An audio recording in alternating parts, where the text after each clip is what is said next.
Hello, welcome to the 19th day of July 2025. My name is Kurt, and this is my daily Good Life meditation. Video exercise that I do every day at 5:30 a.m. to remember my life objectives and principles, those which are outlined in my book, Going Alone, which I'll refer to several times throughout this video. You can read my book, the whole thing, including the chapter titled The Good Life, at goingalone.org. All right. To begin with, first, welcome to new subscribers to the channel. It's good to have you here. Quick note, I do this video kind of like a journal. So I'm talking all about me and all about my life. So if you're interested in any of that, you're welcome to join. Leave comments. I will read and address comments after I'm done with my main part of this. Just a second.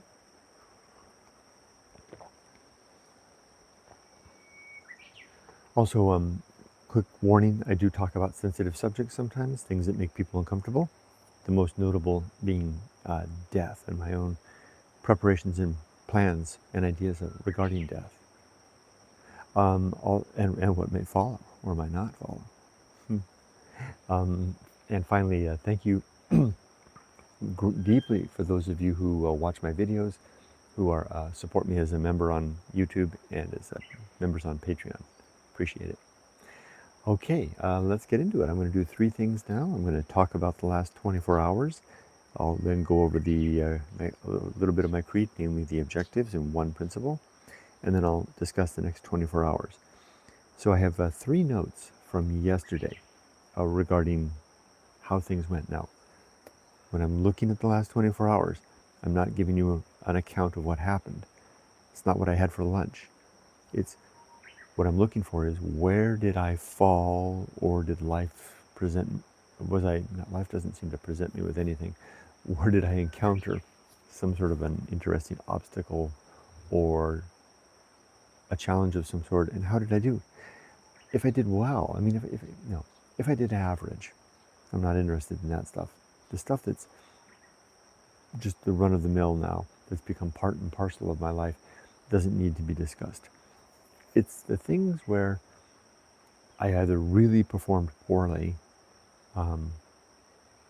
or where I really performed well and was startled or, kind of unexpectedly pleased by how well I performed. Because if I perform poorly, then that means I need some tuning, right? My life, my frame of mind needs some change. If I performed exceptionally well, then what was it about my frame of mind in that moment, at that time? What principles was I utilizing to achieve what objectives, so that I can do more of that in the future? So to these ends, I have three notes here. The first is gross incompetence. Now, gross incompetence, if you've watched these videos before, you'll see that I use the word gross to simply mean exceptional. So much so of anything. It could be gross incompetence is usually what I say. Gross indifference might be another thing. Gross negligence. Anything where whatever it was I was doing was kind of an exceptional amount, usually in a poor manner, gross in a poor manner, not disgusting. So in this case, it was my gross incompetence, which I've referenced many times in the last few weeks. I'm going on 7 months, I think I am 7 months in now to my life in Japan and retirement. And about the third month in, I started to really begin to notice how incompetent I've become here in Japan, just with absolutely everything. And it's become almost comical now, and pedestrian. It's just so part and parcel of who I am here, to be incompetent at just about everything that I do.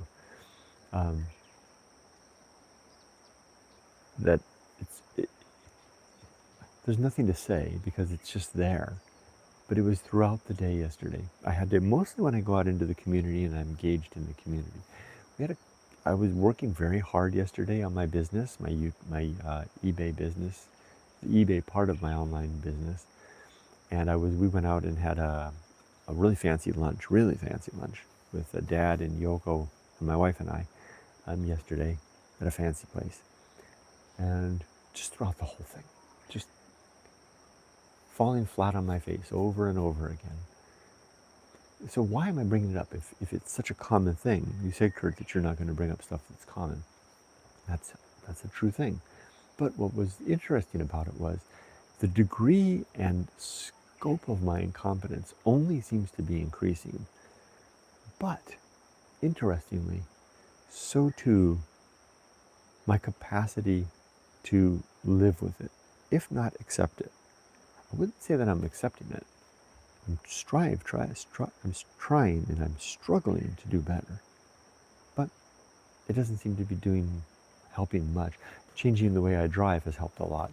Driving slower, listening to Japanese radio at a low volume, not talking to people as I'm driving has greatly reduced the incidence of dangerous driving. That's a really important thing. But just in terms of just the faux pas that I do, the stumbling idiocy of the things that I'm engaged in, that's not decreasing. If it's anything, it's getting worse. Yet, I've accepted that. It's almost, I wouldn't call it embracing it. It's just like, okay, like my vision. Like, I'm going to have surgery. So this is not a perfect example because there's actually something I'm going to do that's going to fix my vision. My vision, I have a cataract in my left eye, which partially a lot of the stuff that's going on, some of it might be relative to that. Because the world's kind of funky. I can still drive, but that's what the doctor said. The doctor checked out my eyes and they said you've got a cataract in your left eye. You can take care of it with surgery. And I pointedly asked with my wife there, I said, can I drive? Do I need glasses of some sort to be safe? He said, no, you're still good. Your vision's not so bad that you can't drive, but it definitely messes everything up. But with that vision, it's a disability, so to speak, a very mild disability. But I don't, and like I'm looking out right now at the landscape and it's blurry. It's like this, it's like having Vaseline. It's like if you wear glasses and you get a smudge on your glasses and you're wearing your glasses and trying to read and it's distracting. I've got to the point now that the smudge in my vision isn't something that distracts me so much. I still see it, so to speak, but it doesn't bother me so much anymore. I've just learned to live with it. I have a plan of action. I have utilized #Temperance to control my emotions regarding my vision, and #Reason to come up with a plan. I saw a doctor, got a diagnosis, now I've got it in the works to have surgery and have this taken care of, just like I had the cataract in the right eye taken care of before I came to Japan. I'm accepting it, living with it, and doesn't bother me very much. And I've adjusted my life accordingly as well, doing everything in a more protracted manner, so that I can compensate for my poor vision, including driving. I think the same thing now has happened with my gross incompetence. It's like my vision. I just accept it. I'm not a competent person in Japan. I'm not an idiot. Maybe that's one thing that's been helpful in that regard. I don't look at my incompetence and call it idiocy or criticize myself in any way, really. It's just what it is. It's a fact of what it is. It's like wearing, another good example is, it's exactly feels like wearing fins on the beach. If you've ever worn, like body surfing fins, typically when you go body surfing, you take the fins, the short little body surfing fins, or if you're scuba diving, the big flippers. And typically, if you've had any experience with flippers, you don't put the flippers on way up in the sand where the beach towel is. You walk down to the water's edge, then put the flippers on, and then walk backwards into the sea and then immerse yourself in. If you put the flippers on too soon up where the beach towel is, then you've got to do this awkward duck walk thing down to the beach. When you do that, and sometimes when I would live in Huntington Beach and go for a swim and bring my fins, or just sometimes I had to put one fin on, a little extra propellant power. And I'd put it on, get excited to get to the beach. I'd put it on by the towel, and then I'd be stumbling down to the beach. It didn't bother me. I knew what I was doing. I was like, well, I put the fins on too soon. Oh well, I'll just do it anyway, and it didn't bother me. That's exactly how the eye feels now, the cataract in the left eye, and that's exactly how I feel about my gross incompetency. It's just like, well, this is who I am here. It doesn't bother me. It's really noteworthy. It's good. So enough about the gross incompetency. I talk about it a lot, but it's really interesting. And that last bit is actually quite notable, I think. Very stoic. To recognize hashtag limits, to say, well, first, hashtag temperance, as always, to control my emotions at all times. Saying, you know, I mean, I could throw out anecdotal citations of what happened yesterday, one after another, if you like, but we don't need to. But in each and every one of those instances that happened, oh, and it's even better than that. It's even better than that, because they were happening, and as they happened, and I gave an example yesterday when I talked about the error that I made in driving and my wife correcting me, stepping forward into the backseat driver role, which she knows I'm very sensitive to, in order to protect us both from further error, and me totally running with it, right? Totally just seeing it, and then putting aside the discomfort from the backseat driving and being told what to do by driving, and just it's like that throughout the days. But enough about that. I've talked enough about the gross incompetence, but I just noticed that my Cultivate Senko has gone out, the mosquito coil.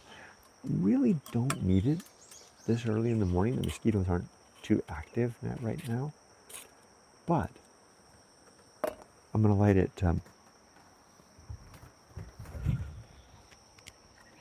back up anyway. See, it's got this little thing here, and if you light it, it really works well. The mosquitoes hate the smell. It's actually a poison to them.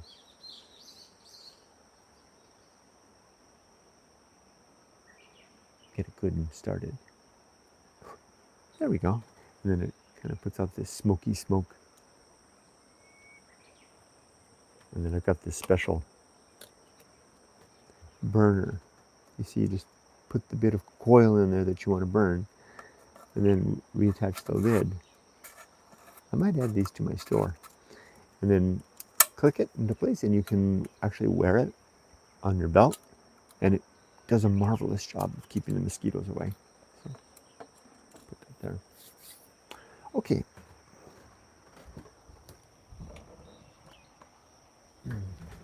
Carrying on. All right, so the next note I have here is a very beautiful note, if I do say so. Silence and peace. I think I've talked about this a little bit once in a while, but another very interesting development that's happened and is becoming more pronounced, and I wouldn't... No, I think I know where it started. It started with my effort to mitigate my poor driving and my gross incompetence on the road, because I don't want to have an accident. I don't really want to have any close calls anymore. So I think what I mentioned was that one of the things I'm doing when I'm driving is that I don't talk to people. You know, if there's other people in the car, they can talk to one another. If my wife is with me, I'll only talk if spoken to, or if there's something that comes up that I really need we need to say, like a decision about where we're going or how we're going to get there. Otherwise, it's silence when I'm driving. And that silence has attended the arrival of a kind of a peace that is sanctioned by the very nature of the way Japan works. Because that same silence is the silence that the Japanese seem to be quite willing to embrace, and I'm learning from them. For example, 2 days ago we had lunch with a couple here that we shared the raising of our children with. And I told you in this video that, the same video a few days back, that during that, it wasn't lunch, it was kind of like a coffee time at 2 o'clock in the afternoon. During that time, there were moments when the conversation flagged, as conversations do. Now, as an American, you know, we're quick to interject something to keep the conversation going. We're very adolescent in that way. The Japanese are far more adult. and to allow quiet to arrive for a couple of reasons. One, to provide a margin and a balance to the energy of the conversation, to give everyone a bit of a break, and very importantly, to provide an opening for the less overt among us to get a word in edgewise. It's a really interesting thing. It took me a long time to figure out that that's how they do it. It wasn't until I came back this time that I knew it before, but I was too immature when I lived here before to actually exercise that knowledge. But now I do it. And this too has engendered this silence and peace, which is becoming part and parcel of everything that I do now.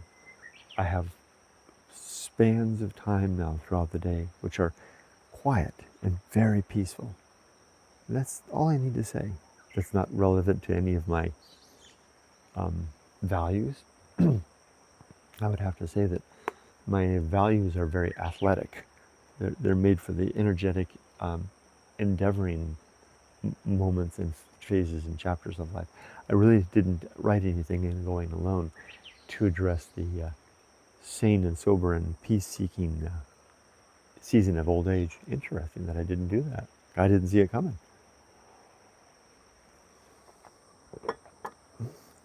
Okay, and then the last note I hear, I kept finding, I made my retiring in Japan video yesterday, which I do almost every day now. Season 3, the Kanohi days, the everyday days, has become a very subtle and far more just normal version of the Retiring in Japan series, which season 1 and 2 were very active and engaging, always something new and dynamic happening. Season 3 is all about the everyday life. It's becoming a lot more like this video, in fact, where in this video I have no sense of that I need to be doing anything other than exactly what I plan to do to cover the interesting and compelling and challenging moments of the last 24 hours. This other series is becoming like that too. But in yesterday's upload, which I'm uploading to YouTube right now. It's actually happening in the background while I do this video. It's processing right now. I noticed that at least 3 or 4 times throughout the video, I actually turned to the camera as I was taking you all out, those of you that choose to watch the video, all out on my day. I was a very busy day. Today's been a lot of business this week, busy store. And I kept turning to the camera and saying, eBay is work. eBay is work. And the reason I was doing that was that I've convinced myself that I'm not ready to give up work. And by saying eBay is work, I'm reminding myself that the time that I'm spending engaging in all things eBay is work and fulfills this decided and adopted and quite sanctioned on my own end mission to get back to work doing something. And that work could be eBay. Still no word from the 2 language schools that I applied for, but I think they have a lot of applications. The one school had over 200 applications for the job.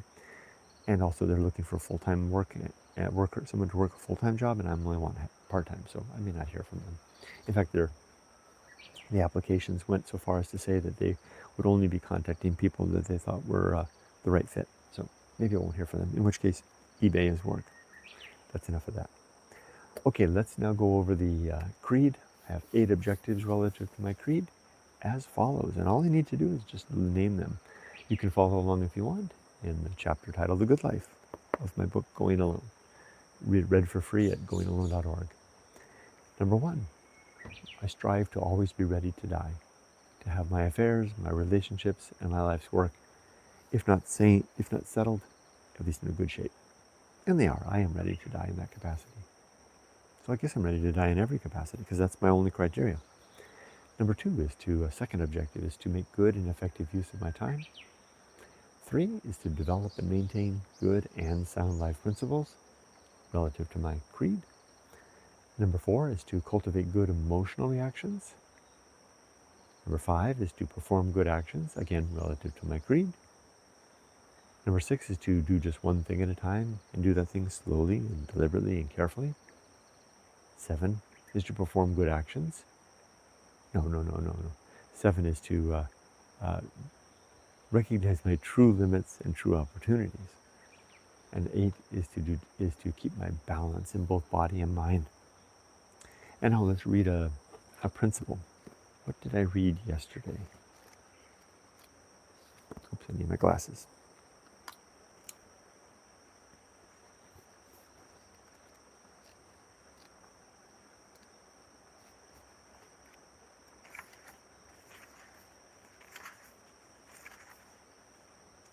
Yesterday, I think I read the atomic principle. So today I'm going to read the principle of nature on page 256. The principle of nature, and not nature like that nature like the nature of things. Everything and everyone has some qualities and character which define what they are and what they are about. This nature, combined with perspective and will, is their paradigm and operational guide. Strange sentence, but our nature plus our paradigm being whatever it is, this superstructure of apparatus of motivation and inertia that we have in life, and will. Even though I don't believe in free will, I use the word nevertheless, will, because it seems like I believe we feel like we have free will, but really we're just yielding to the nudgings and greater inertia of nature, of the world around us, of the universe at large, all 14.8 billion years of it. That's what we call our will, but it's not our own. This nature, combined with perspective and seeming will, is the paradigm and operational guide. The demands of biology are a mandate deep and sound from the perspective of survival. So biology issues us the mandate to become mature, to find a mate, to make a kid, to raise that kid, and to sustain ourselves and our children, our grown children, and their children, and then eventually to die and get the hell out of the way. And the continuance of our kind. I ask myself at every chance, what is the nature of the things I will meet and interact with today? I ask myself that all day long. Everyone I meet, everywhere I go. What is the nature of the things I will meet and interact with? What are the natures of the people I know and with whom I share life? As a project manager, I used to do that one all the time. I'd go into a meeting. I would have an average of, 5 meetings a day as a project manager, 5 to 7, hour-long meetings. I spent a lot of time in meetings. I led the meetings, and I would look at the roster or who's going to show up at the meetings, and I would ask myself about each of those people's characteristics, their personality, their motivations, their ambitions, maybe their strengths and their weaknesses, so that I would be prepared to meet each one of them on their own grounds. And what is my own nature, very importantly? What am I made of, and where am I going? Knowing these things will help me to engage better and more reasonably with everyone, everything. Principle of nature. All right, the next 24 hours. Well, my daughter is here. Emily came last night. We picked her up at the airport. What a change. My gosh. This is her 3rd month in with her full-time job. And I'll just lean close a little bit and tell you a little bit about what she's doing. She's working. She got hired by Japan's largest travel agency. Not as a travel agent, but she was hired as like an office staff. So she works in the office. Yet, that travel agency requires of their employees that everyone knows how to be a travel agent. So when they hire them, their first 2 years on the job they'll work as travel agents. That means they need a travel agent license, and they spend 2 years doing their gig, and etc. And Emily was assigned to one of the offices for this agency, representing a big part of the Tokyo area. And as such, she's the only person there like her that has the dual culture, dual language thing going on. And it sounds like she's really fell into a good group of people. She's got the mentor that she's working with is the #1, sales guy for the whole entire organization for last year. So she's being trained by a real good guy. She has all the people on her team seem to be good. She gets along well with everybody. There's always one office jerk, but she's learned to deal with that person. And she's traveling a lot and really spending a lot of time at work. And it's a large organization that has taken a very an active stance in retaining its employees. Japan has become a company where there are more jobs than people. So, for example, they actively limit the amount of work that people can do. They can't be doing overtime. They can't be doing these 60-hour weeks. They do get paid They do get paid for overtime, and the company has quotas. I mean, they have limits on how much. So she's not being worked to death. She's getting a good salary. She's working with good people, and she's traveling a lot. I mean, internationally, she's going places and participating in things. But what's most important, and all, I'm pleased that she's found a job that's fun and interesting and paying well and doing all that, and could have a nice long career path if she wanted. But what I'm mostly impressed by is how she's matured into it. She's becoming more adult. Every time we see her since she comes back from Tokyo, she's been living on her own in Tokyo for a year now. She only started her job 3 months ago, but before that she was working with part-time jobs, sustaining herself for 9 months until her full-time job started. And she's coming back and she's more mature and more adult and more, just all the things that adults do, more aware of the bigger world, sensitive to people's needs, seeing the world other than herself, all the things that happen as maturity, rises and inclines up the footpath of life. So really, I only spent a couple of hours with her last night. Today, we'll spend the whole day together, including right now. I should probably start to wrap up. She's going to go join me for radio exercise, and she did that once before. And the whole team, I told all the people of the radio exercise that Emily's back and that she might join us. So they're all excited to see her again this morning. And then we'll just see how the day unfolds from there. Let's read comments. Good morning, Ray. Good morning, Michael. Ray says, your journey with deciding to work or not to cover school debt had me reflect a lot about when I really retire. Really? While I plan to work in retirement farming, you have solidified my decision to wait until I do not need to work. Sounds like a good plan. Erica. Hi, Kurt. Hi, everyone. Hope this day turns out awesome. Thank you, Erica. And Ray, good luck. I wish you all the best with your plans and your ambitions regarding both work and retirement. Gary Robbins. Is this Gary from... I know a guy named Gary Robbins. Is this you? I mean, in real life, so to speak. Hi, Kurt. It's been great to see how you're doing and feeling and finding your way. Please know that you are missed. It is Gary from real life. Hi, Gary.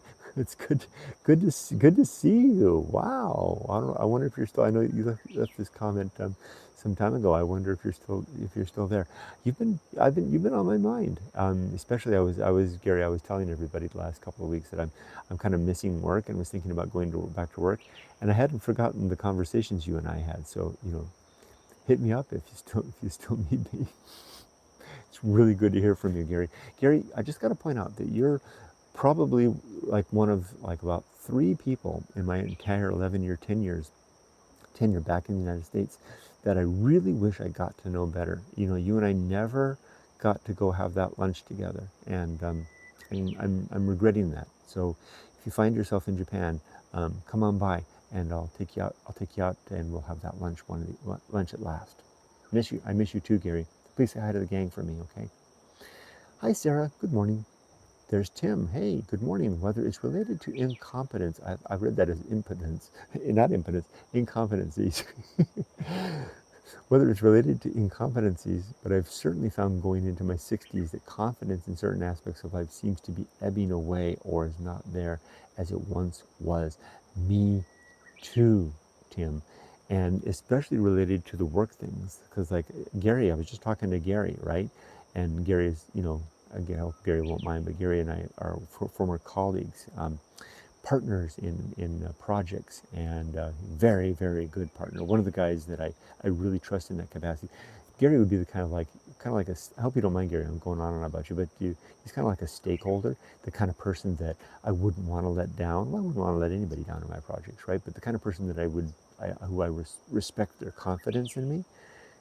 So Tim, Gary's the kind of guy that my, as my incompetency grows, he would be the kind of person that I would feel like I would be less able now to meet my own expectations about what it means to deliver on my promises. You know what I mean?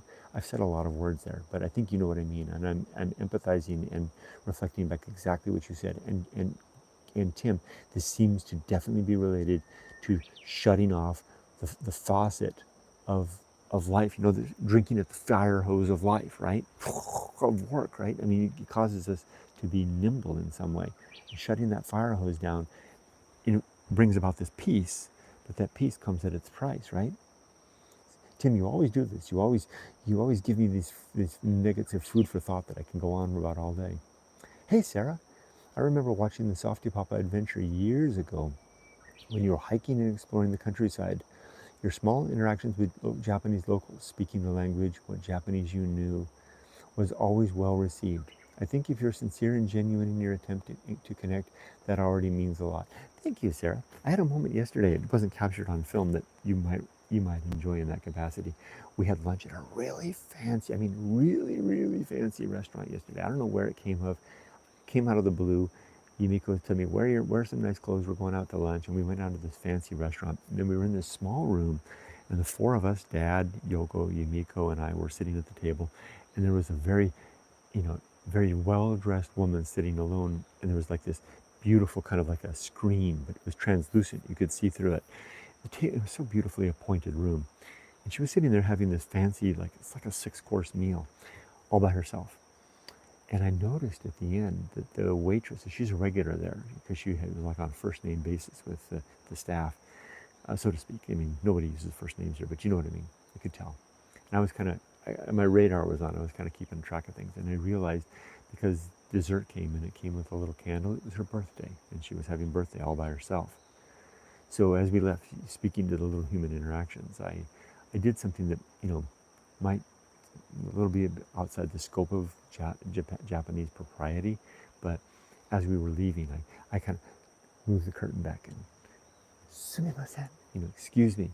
And I said to her, otanjobi, omedetou, happy birthday. She turned to me, she's like probably, late 50s, late 60s, closing in on 70.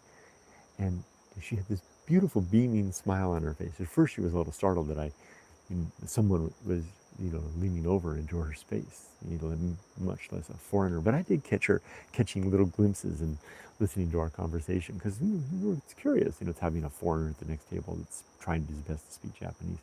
Anyway, I hope that kind of, I'm sharing that with you because that kind of is that little, like what I used to share in my videos going about in Japan, right? Stumbling around with my Japanese, trying to make friends and form relationships, and they're not form relationships, but you know what I mean. Hope you enjoyed that story, Sarah. Let's see. Wow. Oh, there we go. Ben Tim says, perhaps in your younger years, the risk-taking was greater and the subsequent confidence gained from them was far greater and is less so in later years. That's what I'm finding now. The risk-taking, yeah, definitely. Well, my experience has been that risks have always on the balance engendered successes.